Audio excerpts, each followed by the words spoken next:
이번 2023년도는 토끼의 해라고들 이야기를 합니다. 그래서 아마 이 새해 시작할 때 이런 인사들을 많이 들으셨을 것 같아요. 저도 듣고 또 나누기도 했는데요.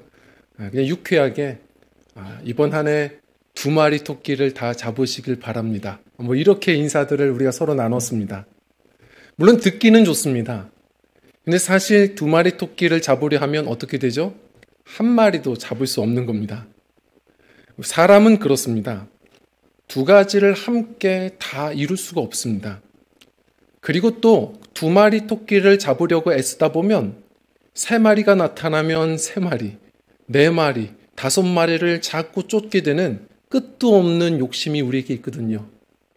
결국 이것저것을 다 찾다 보면 또 이 안에 내가 이럴 줄 알았다 하며 또 후회하는 그런 한 해 되시지 않을까요?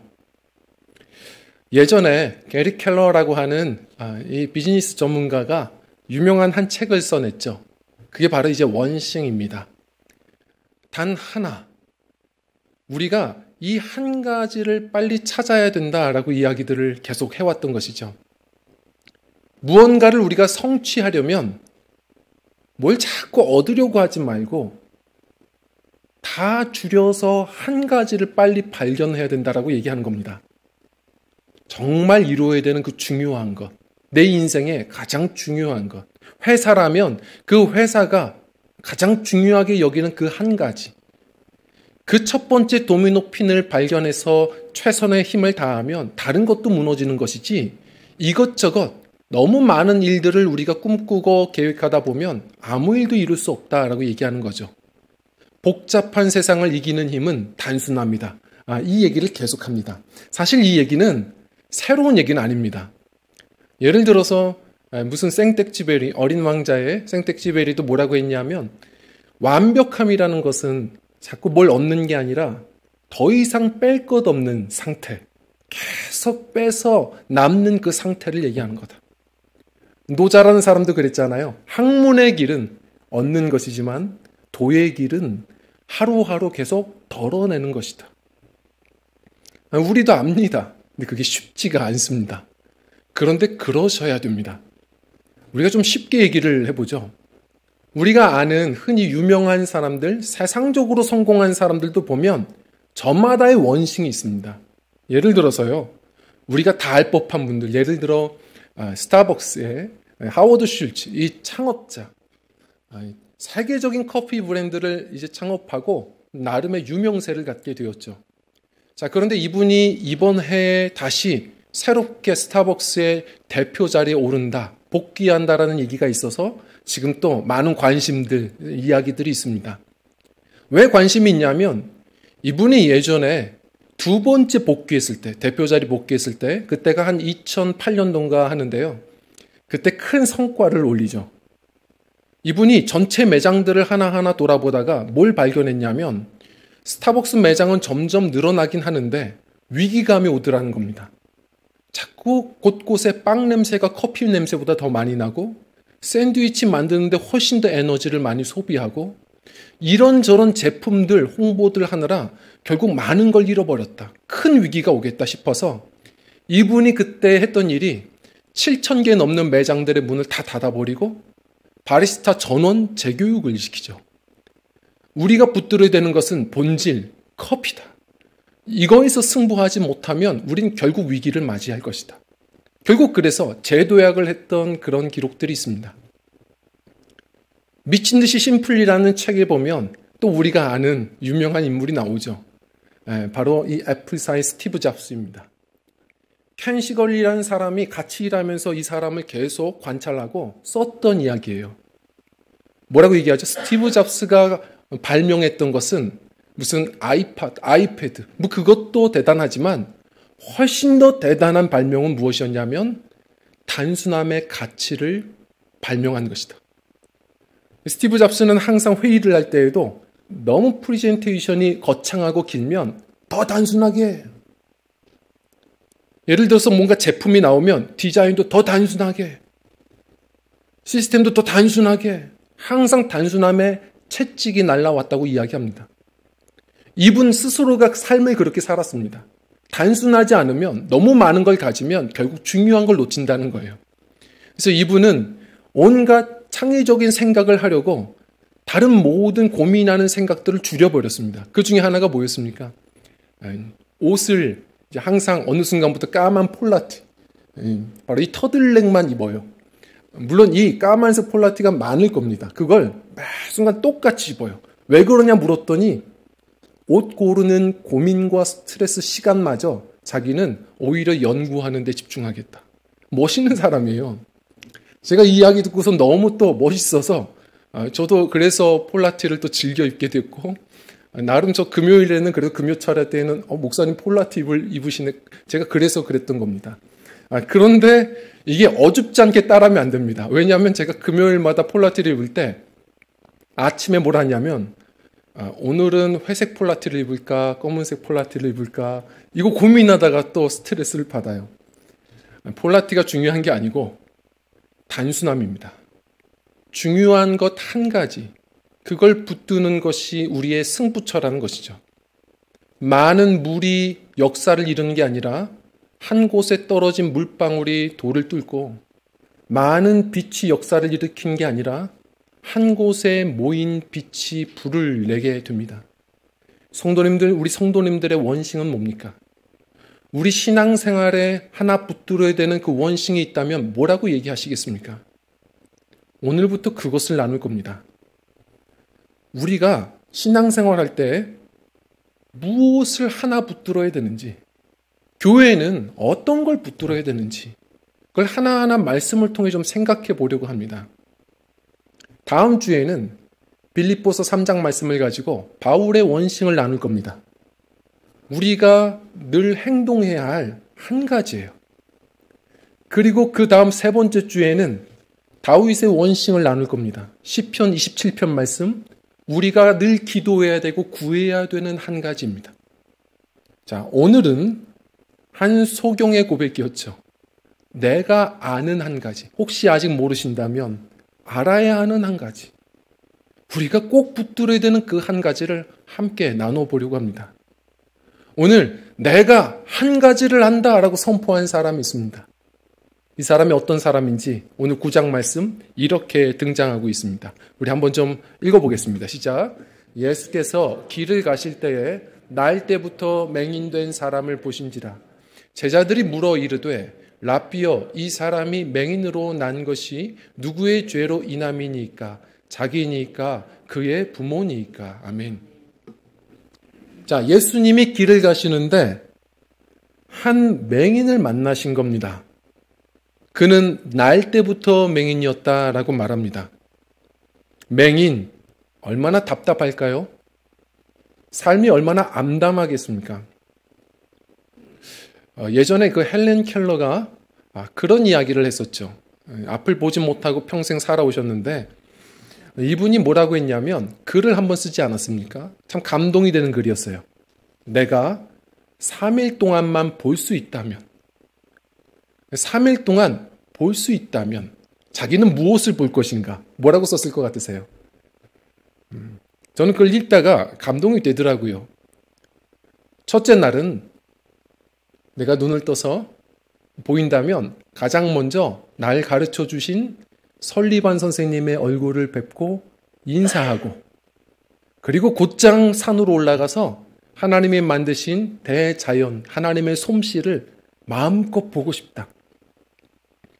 둘째 날이 되었을 때 난 아침 또 일찍 일어나서 아침에 해가 뜨는 모습을 한번 보고 싶다. 그리고 밤에는 하나님의 그 밤하늘의 쇼, 별과 달을 좀 보고 싶다. 셋째 날에는 또 아침에 일어나서 출근길에 오르는 사람들의 생동감 있는 표정을 보고 싶다. 그리고 늘 걷던 거리, 마켓, 돌아보면서 나는 이 평범한 일상들을 한번 보고 싶다. 그리고 저녁에 돌아와 마지막 눈을 감고 하나님께 감사 기도하고 싶다. 참 감동입니다. 왜요? 우리는 매 순간 하는 겁니다. 특별한 게 아닙니다. 그가 그토록 꿈꾸는 그것을 우리는 날마다 누리며 삽니다. 우리 성도님들은 못 봐서 문제입니까? 아닙니다. 너무 잘 보여서 문제입니다. 너무 잘 보여서 우리는 항상 엄한 것 보다가 죄 짓고 엄한 것보다 넘어질 때가 많습니다. 우린 늘 감사해야 됩니다. 보는 것 하나 자체로도 하나님이 우리 한평생 인생 속에 주신 대단한 선물을 누리고 있음을 알고 우린 이것만으로도 또 감사해야 됩니다. 얼마나 보이지 않는다는 것 답답한 일일까요? 자, 그런데 오늘 성경 말씀에 나온 이 인물은 헬렌 켈러보다 훨씬 더 고통스러웠을 겁니다. 왜냐하면 고대의 이 소경이라는 것은 배울 수 있는 기회가 없습니다. 점자책이 있습니까? 무슨 맹인 전문 학교가 있습니까? 그냥 앞이 깜깜한 인생인 겁니다. 날 때부터 소경이라니 뭘 얘기해도 통하지가 않습니다. 빨간색이 뭔지도 모르겠습니다. 꽃이 어떻게 생겼는지도 모르겠습니다. 정말 답답한 인생입니다. 그래서 지나가던 이 제자들이 예수님께 질문하는 겁니다. 얼마나 불쌍한지 질문을 이렇게 하는 거예요. 예수님, 저 사람은 누구 죄 때문에 저런 저주를 받는 건가요? 심각한 저주거든요. 이런 얘기입니다. 저 사람이 죄 지은 겁니까? 태어나면서부터 저랬다는데요? 그러면 부모의 죄입니까? 하나님 그러신 분입니까? 지금 정말 이게 답이 안 나오니까 예수님께 질문하는 내용입니다. 자, 그런데 예수님께서 이 질문에 대해서 대답하시는 걸 보십시오. 이 순간 이 질문을 역전시키고 이 사람의 마음을 역전시켜 버리십니다. 우리 3절 말씀을 한번 좀 읽어볼까요? 시작. 예수께서 대답하시되 이 사람이나 그 부모의 죄로 인한 것이 아니라 그에게서 하나님이 하시는 일을 나타내고자 하십니다. 아멘. 많은 사람들이 과거를 말하고 상처를 말하고 정죄를 얘기할 때 예수님은 전혀 다른 얘기를 하셨어요. 미래를 말씀하십니다. 그거 중요하지 않다. 그는 이 질병도 하나님께서 영광을 나타내시기 위해 사용하실 재료야. 처음 듣는 얘기였을 겁니다. 평생 앞도 못 보여서 힘든데 정죄도 당했거든요. 너 죄 때문에 그래? 네 부모 죄 때문에 그래? 그런데 예수님이 다가오셔서 그 마음의 겨울을 한 번의 봄으로 바꾸셨습니다. 마음을 치료하셨어요. 이 사람 하나님의 영광의 도구가 될 거야. 처음 듣는 얘기입니다. 그걸로도 너무 행복했을 거예요. 우리 성도님들은 어떠십니까? 우리 인생의 소망은 주님이 함께 해주신 것 아닙니까? 주님이 함께 해주시면 우리의 마음에 봄이 시작되는 겁니다. 자, 그런데 마음만 치유하시는 게 아니에요. 우리 5절 말씀 읽어볼까요? 시작. 내가 세상에 있는 동안에는 세상의 빛이로다. 아멘. 희한한 말씀을 하세요. 그런데 이 희한한 말씀은 요한복음 8장서부터 계속 하셨던 말씀이에요. 계속 해오셨는데 주변 사람들이 못 알아들었죠. 다 영적인 장님들이었습니다. 이들을 깨우치기 위해서 이 한 소경을 주님이 지금 또 적절한 때에 사용하시는 겁니다. 예수님이 빛이시라는 사실을 계속해서 알리시고 이제 나타내시는 거예요. 내가 세상에 있는 동안에는 세상의 빛이라. 물론 이 지상 사역을 얘기하는 것도 있지만 예수님이 세상에 안 계시는 때 있나요? 예수님이 우리의 소망이고 늘 빛이 되신다라는 은혜예요. 예수님이 이 말씀을 하시고 나서 바로 믿음을 불러일으키시죠. 그 눈에 진흙을 바르시고 실로암 목가에서 씻고 와라. 믿음으로 순종했더니 눈이 떠졌습니다. 자, 사람들이 환호합니다. 놀래버렸습니다. 자, 그런데 이 기쁜 순간에 바리새인들이 득달같이 달려와 태클을 걸기 시작하죠. 이유가 뭡니까? 가뜩이나 지금 8장서부터 빛이라고 얘기하신 예수님 계속 논쟁하고 시비 걸고 있는데 이 예수님, 기득권자들이 지금 예수님이 인기 많은 것 굉장히 불편하거든요. 그러나 날 때부터 된 소경을 눈 띄워줬다는 것은요. 이 율법 전문가들은 압니다. 앞으로 오실 메시아에 대한 예언 중에 하나였습니다. 지금 이 모습을 다른 사람들이 인정하면 지금 바리새인들은 곤경에 빠지는 겁니다. 그래서 자기들이 알고 있는 모든 율법을 이 무식한 사람들 앞에서 어떻게든 아는 척하며 그 법을 악용해서요. 오늘날 타락한 무슨 법관들처럼 그걸 비틀어 가지고 이 사람을, 예수님을 궁지에 오히려 몰게 하는 것이죠. 이렇게 질문하는 겁니다. 자, 여봐라. 너 대답해라. 뭐라고 얘기하죠? 오늘 안식일인데 안식일에 치료 행위를 한 것, 뭔가 행위를 한 건 그것은 안식일을 범한 거야. 그 죄인이 너를 정말 치료한 것 맞냐? 이런 이야기를 합니다. 궁지에 몰죠. 함정수사입니다. 이런 겁니다. 예수님이 걱정스러워서 아닙니다. 그분이 치료한 거 아닙니다 하면 군중들의 이 인기가 순식간에 사그러드는 일이 있겠죠. 또 반대로 맞습니다. 예수님이 치료해 준 겁니다 하면 지금 이 사람마저 예수님을 죄인으로 표현하는 몰아가는 일들이 생기겠죠. 바리새인들은 이 순간 그래서 죄인이 너를 치료해 준 것 맞느냐라고 질문을 해버립니다. 이렇게 함정을 파서 다가오는 그에게 오히려 다른 것을 아무것도 몰랐던 이 맹인이 눈을 뜨고 나서 역전해 나가기 시작합니다. 뭐라고 얘기하죠? 25절 말씀 읽겠습니다. 시작. 대답하되 그가 죄인인지 내가 알지 못하나 한 가지 아는 것은 내가 맹인으로 있다가 지금 보는 그것이니이다. 아멘. 뭐라고 얘기하죠? 그가 죄인인지는 잘 모르겠습니다. 그 예수님을 부정하는 건 아닙니다. 왜 그러냐면 이 사람은 정말 예수님에 대해서 많이 알지 못해요. 실로암 목가에서 씻고 왔더니 예수님 안 보여요. 눈은 떠졌는데 고마움을 표현할 길도 없었습니다. 자, 그런데 이 사람이 얘기하는 거죠. 내가 확신 있게 얘기할 수 있는 것은 전에는 내가 맹인이었는데 지금은 본다는 것입니다. 자, 그러면서 이렇게 점점 바리새인들을 코너로 몰죠. 그런데 생각해 보십시오. 당신들이 계속해서 저주라고 말했던 이 저주를 해결해 준 자가 죄인이겠습니까? 제가 살면서 이런 경험을 들어본 적이 없는데 이런 기적적인 치유를 해주신 분이라면, 선한 일을 하신 분이라면 하나님이 보내신 이가 아니겠습니까? 이렇게 확고하게 이야기하다가 그는 예수님의 증인이 되지만 출교되어 버려요. 자, 성도님들, 이 사람 왜 이렇게 확고할까요? 그게 진리여서 그렇습니다. 진리는 변하지 않는 겁니다.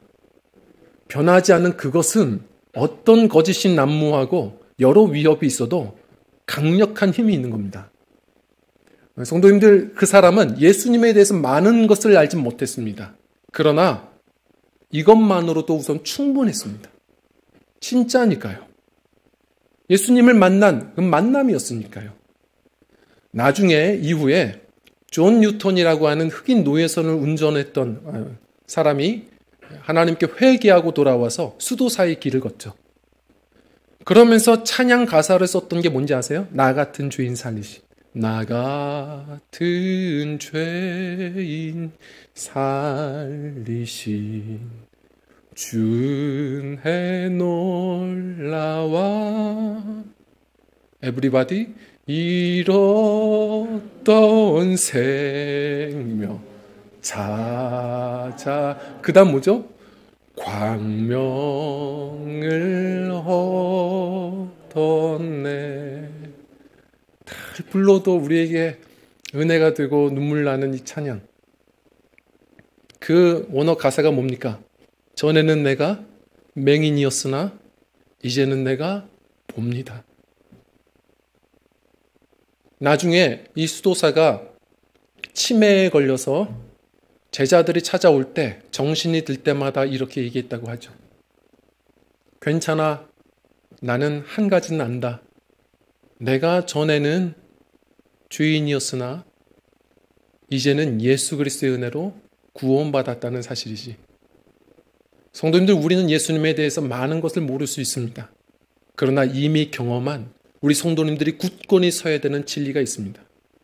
나는 죄인이고 그러나 예수님이 나의 구원자 되신다는 사실입니다. 이 믿음 위에 굳건히 서셔야 합니다. 성도님들, 진리는 우리를 자유케 하는 것입니다. 다른 것이 자유케 하는 것이 아닙니다. 하나님의 진리가 우리를 자유케 합니다. 그리고 요한복음에서 그 진리는 예수 그리스도입니다. 나는 길이요 진리요 생명이니. 그 예수 그리스도 안에는 은혜와 진리가 충만하시더라. 성도님들, 예수님의 진리요, 그분의 말씀이 진리의 말씀인 겁니다. 우리는 그 위에 서야 됩니다. 이런 생각을 한번 해보십시오. 왜 하나님이 우리에게 진리를 주셨을까? 왜 말씀을 주시는 걸까? 창세기 3장을 한번 또 올려보시죠. 하나님이 세상을 창조하시고 에덴 동산 중앙에 선악과를 두셨습니다. 우린 이런 생각을 하죠. 왜 우리를 불편하게 하시는 거야? 그거 없으면 자유롭잖아. 우린 그런 생각하죠. 그러나 아십니까? 그것이 우리를 자유를 주고자 하시는 하나님의 장치였던 겁니다. 예를 들어서 시네라 씨가 여러 아이들을 키우면서 이런 얘기를 한번 했었죠. 아이들을 키워보니 아이들은 넓게 울타리를 쳐서 넓게 키워야 되더라. 마음껏 뛰놀도록. 그런데 울타리는 있어야 되더라. 그렇지 않으면 아이들은 불안해한다. 우리 성도님들, 하나님도 그렇게 하신 겁니다. 너희들 동산에 있는 모든 건 다 먹어도 돼. 그런데 단 하나는 안 된다. 선악과는 안 돼. 라고 말씀하신 겁니다. 왜일까요? 선악과는 그것은 인간의 몫이 아닙니다. 선과 악을 판단하는 것은 하나님의 몫입니다. 너희는 인간이고 나는 하나님이야. 넘어갈 수 없는 어떤 선을 우리에게 주신 겁니다. 그 울타리 안에서 우리는 자유를 누리는 겁니다. 그렇지 않으면 그게 자유겠습니까? 예를 들어서 반주자님이 오늘 막 은혜가 돼서 88 건반을 치는데 오늘 은혜가 된다고 88 건반을 넘어가면요. 이 건반을 넘어가서 더 치고 싶다고 옆에 있는 의자도 치고 사람 치고 이러면 은혜가 됩니까? 우리 모두가 걱정이 되는 것이죠. 성도님들, 하나님이 주신 우리 안에 기쁨과 자유의 울타리가 있는 겁니다. 이것이 기쁨이고 자유인 겁니다. 그 안에서 뛰노는 겁니다. 우리는 하나님 앞에 예배자들인 겁니다. 그런데 어느 순간 우리가 왕이 되려고 합니다. 우리가 누군데 선과 악을 판단합니다. 참인가 거짓인가 우리가 판단하려고 합니다. 무엇이 선입니까? 성도님들, 예를 들어서 소와 돼지는 우리가 죽여서 먹습니다. 그건 왜 죄가 아니고 사람은 죽이면 죄입니까? 성도님들, 우리 각자의 개성과 생각대로 살면 이 세상은 어떻게 되겠습니까? 자유겠습니까? 그게 홉스가 말한 대로 만인의 만인을 위한 투쟁이 되는 겁니다. 그가 뭐라고 말했죠? 레비아탄, 리바이어던이라고 우리는 번역했죠. 그게 욥기서 나온 바다 괴물입니다. 사람들이 자기 생각대로만 살면 결국 이 세상은 지옥이 된다. 결국 그래서 적어도 필요악으로 그런 사람들보다 힘센 바다 괴물처럼 국가라는 장치는 있어야 된다. 이렇게 얘기한 거 아닙니까? 사람들의 생각대로 간다는 것, 그것이 아름다운 일인가? 그렇지 않습니다. 한번 생각해 보죠. 결혼을 하고 나서 신혼이 되면 우리가 항상 이 설문조사를 보면요. 결혼하고 나서 3년까지가 가장 많이 싸웁니다. 왠지 아세요? 각자들 살아왔던 인생, 왕과 왕이 만난 겁니다. 하늘 아래 두 개의 태양이 있을 수는 없어요. 그러다 보니 한 가정에서 살다 보면 계속 싸우는 겁니다.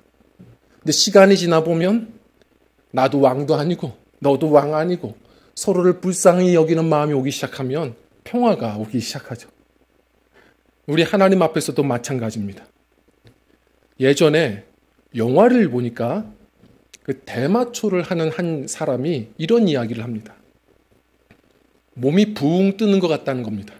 몸이 붕 뜨는 것 같아서 내가 새가 된 기분이 온다라고 얘기를 합니다. 그래서 아시죠? 예전에 그런 마약을 했던 사람들이 정말 옥상에서 뛰어내리고 하셨던 분들이 많아요. 이게 붕 떠서 내가 새가 된 줄 압니다. 그게 좋은 건가요? 나쁜 거죠. 환각입니다. 위험한 거예요. 빨리 내려와야 됩니다. 성도님들, 우리가 어떠냐면 뭔가 조금 잘 되면 하나님인 줄로 압니다. 빨리 내려와야 됩니다. 어떻게 내려올 수 있을까요? 내 판단, 내 생각 내려놓고 하나님의 말씀 붙들고 내려와야 됩니다. 그게 내 생명자리 지키는 겁니다.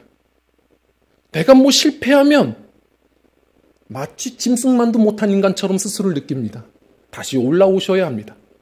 이 자연 만물을 다스리라는 하나님의 청지기의 자리로 또 올라오셔야 됩니다. 어떻게 해요? 말씀 붙들고 올라오셔야 됩니다. 오늘날을 포스트 모던 사회라고 얘기합니다. 위험합니다. 왜냐하면 포스트 모던 사회는 절대 진리가 없다 이겁니다. 하나님의 말씀도 진리라고는 인정합니다. 중요한 건 절대 진리는 아니랍니다. 이런 게 어디 있습니까? 마구 흔들립니다. 몇 년 전만 해도 죄가 되었던 것이 오늘날은 문화가 될 때가 참 많습니다. 어떻게 우리 성도님들 우리 가치관을 지키고 우리의 생명과 영혼을 지키겠습니까? 인본주의가 치고 들어옵니다. 그것도 진리랍니다. 사람이 하나님보다 높아집니다. 무신 진화론이 또한 학생들을 잠식시킵니다. 내가 짐승이 된 것 같고 짐승과는 별다른 가치관과 어떤 그런 의미가 없는 인생으로 여겨집니다. 세상에 수많은 사상들이 움직이고 우리의 인생에 수많은 성패의 파고가 올라올 때에도 우리를 든든하게 내 자리를 지키게 하는 것은 푸른 마르고 꽃은 시드나 변함없으신 하나님의 말씀입니다. 예수 그리스도 주님의 말씀을 붙든 자들이 세상은 변해도 내 생명을 지키고 주님의 주시는 아름다운 울타리 안에서 뛰노는 자유를 누리는 백성들임을 기억해야 합니다. 진리를 붙드셔야 합니다. 사실 우리는 아직 많은 것을 모를 수 있습니다. 우리 주님은 우리 평생 알아가야 합니다. 말씀을 통해 우리 주님 만나며 알아가야 합니다. 이 사람은 많은 걸 아직 몰랐습니다. 아직 아이 신앙이었어요. 전에는 내가 맹인이었으나 이제는 봅니다. 그걸 가지고 예수 그리스도를 계속 변호하다가 유대교에서 출교되어 버리고 공동체에서 떠나가게 되었어요. 암담하죠. 눈은 떠졌지만 성도님들 진리를 붙들다 보면 때로는 손해를 봐야 될 때가 있고 때로는 우리가 인생에서 뒤로 처지는 것처럼 보일 때도 있을 겁니다. 그러나 그 진리를 붙드는 자들은 우리 진리 되신 예수님이 책임져 주시는 인생이 되는 것이죠. 이것이 신앙의 길입니다. 35절 말씀 뭐라고 이야기하죠? 우리 함께 읽겠습니다. 시작. 예수께서 그들이 그 사람을 쫓아냈다 하는 말을 들으셨더니 그를 만나사 이르시되 네가 인자를 믿느냐? 아멘. 그를 누가요? 예수님이 다시 만나러 오셨습니다. 모두가 외면했던 그를 다시 만나 주셨습니다. 그리고 당신이 어떤 분인지를 또 알려주셨습니다. 이것이 행복한 신앙의 여정입니다. 우리가 예수님을 알고 지금 이렇게 예배하고 영생의 소망을 얻은 이 진리 안에 굳건히 서시고 살아가다 보면 또 갈수록 주님이 또한 진리 위의 선자들을 만나 주실 것이고 우리 남은 인생 주님이 또한 책임져 주실 것이며 주님을 아는 지식으로 갈수록 풍성해지는 귀한 복된 은혜의 삶이 되리라 믿습니다. 바울 사도는 그래서 이렇게 이야기했습니다. 내가 예수 그리스도를 알고 나서는 모든 지식을 해로 여기고 배설물처럼 여겼다. 제가 참 좋아하는 목사님들 중에서는 이런 분들이 계세요. 가끔 책도 금식하십니다. 너무 독서를 하다 보면 성경 말씀에서부터는 좀 멀어질 때가 있더라는 거예요. 성도님들, 우리가 시간이 더할수록 어떻게 해야 될까요? 조금씩 성경 한 권의 사람이 되어야 할 줄 믿습니다. 시력이 떨어지고 우리의 건망증들이 많아져도 적어도 우리 나를 지키고 가정을 지키고 이 사회를 지키는 우리 주님의 말씀의 사람이 되기 위해 우리 힘쓰는 진리의 성도들이 되어야 할 줄 믿습니다. 그래서 바울 사도는 또 뭐라고 했냐면 이 마지막 때는 더욱더 진리의 허리띠를 차라고 얘기했습니다. 허리띠. 로마 병사들에게 이 허리띠는요, 그저 저렇게 생긴 게 아닙니다. 모든 앞으로의 무기들을 다 장착하는 시작입니다. 출발이에요. 우리가 뷔페 식당이나 무슨 어떤 맛있는 식당에 가보면 한번 작정하시면 어떻게 해요? 허리띠부터 풀죠. 자, 그러면 오늘 제대로 먹겠다는 겁니다. 제가 어느 방송을 보니까 그 개그우먼 박나래 씨가 먹다가 이제 벨트도 아니고 재봉선이 걸린다고 가위로 옷을 자르면서 드시더라고요. 대단하다 싶었습니다. 자, 그렇게 먹으면 많이 먹을 수 있죠. 많이 먹을 수 있지만 오히려 우리가 그렇게 하면 활동할 수는 없을 겁니다. 우리 성도님들, 우리가 너무 많은 욕심이 있는지도 모르겠습니다. 이런 지식 저런 지식 많은 것을 우리가 붙들다 보면 오히려 하나님이 주시는 말씀, 주님을 아는 지식에서부터 더 멀어지지 않을까 걱정이 됩니다. 성도님들, 이 마지막 때 우리가 더욱더 힘써야 되는 것, 우리 진리의 허리띠 굳건히 붙드셔서 우리 주님께서 맡기신 그 자리에서 든든히 서시고 말씀 주실 때마다 힘있게 그리스도의 군사로 승리하시는 우리 복된 믿음의 사람들이요, 우리 교회 이 어두운 세상에 진리의 등대, 이 아침 찬양한 것처럼 진리의 등불 비추는 귀한 교회의 사명을 끝까지 잘 감당하는 우리 그런 주님 사랑하시는 교회와 성도 되시기를 주의 이름으로 간절히 축원합니다. 우리 함께 찬양하고 기도하겠습니다.